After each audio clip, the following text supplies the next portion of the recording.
ಅಮ್ಮ ಇಲ್ಲಿ ನೋಡ್ರಿ, ನೀವು ಇದು ತಗೋದ್ರಿಂದ ನಿಮಗೆ ಏನ್ ಲಾಭ ಆಗ್ಯದ, ನಿಮ್ಗೆ ಏನ್ ಚಂದ ಅದ ಚಂದ ಇಲ್ಲ ಅಷ್ಟು ಕೇಳತ್ತೀನಿ ಅಮ್ಮ. ಪೈಲೆ ಹೆಂಗಿತ್ರಿ ಹೆಂಗಿಲ್ಲ ಅದ್ರ ಒಂದಿಷ್ಟು ಹೇಳ್ತೀನಿ ಕೇಳ್ಬೇಕು.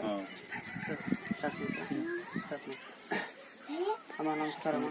ಸರ್ ನಮಸ್ಕಾರ ಸರ್. ಸರ್ ನಿಮ್ಗೆ ಏನ್ ಪ್ರಾಬ್ಲಮ್ ಐತ್ರಿ ಪೈಲೆ?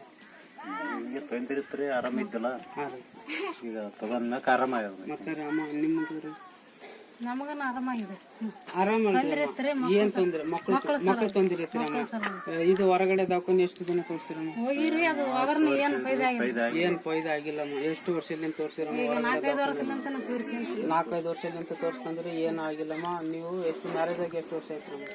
12-13 ವರ್ಷ ಮೇಲೆ ಆಯ್ತು. 13 ವರ್ಷ ಮೇಲೆ ಆಯ್ತು. ಇನ್ನಾದ್ರೂ ಮಕ್ಕಳಾಗಿಲ್ಲ. ಬಿಟ್ಟು ಇದು ನಮ್ದು ಎಷ್ಟಿದು ಪ್ರಾಡಕ್ಟ್ ತಗೋದ್ರಿಂದ ನಿಮ್ಗೆ ಎಷ್ಟು ದಿನದಲ್ಲಿ ನಿಮ್ಗೆ ರಿಸಲ್ಟ್ ಬಂತಮ್ಮ? 1 ವಾರದಾಗ ರಿಸಲ್ಟ್ ಬಂತಮ್ಮ. ಈಗ ದವಾಖಾನಿಗೆ ಹೋಗಿ ಚೆಕ್ ಮಾಡಿಸಿದ್ರೆ ಏನಂದ್ರಮ್ಮ ಡಾಕ್ಟರ್? ಏನಾಗದ ಅಂದಮ್ಮ? ಹುಷಾರಿ ನಿಂತಂತ ಹೇಳಿದ್ರಮ್ಮ. ಈಗ ಎಷ್ಟು ತಿಂಗಳು ಅಂತ ಹೇಳಿದ್ರಮ್ಮ? ಹೆಂಗಮ್ಮ ಎಷ್ಟಿದೆ? ಹೆಂಗ ಪ್ರಾಡಕ್ಟ್? ಎಷ್ಟಿದೆ ಪ್ರಾಡಕ್ಟ್ ಅಲ್ಲಿ ದಮ್ ಇದೆ ಅಮ್ಮ? ಸರಿಯಾಗದಲ್ಲಮ್ಮ. ನಿಮ್ಗೆ ಅಲ್ಟಿಮೇಟ್ ರಿಸಲ್ಟ್ ಬಂದ?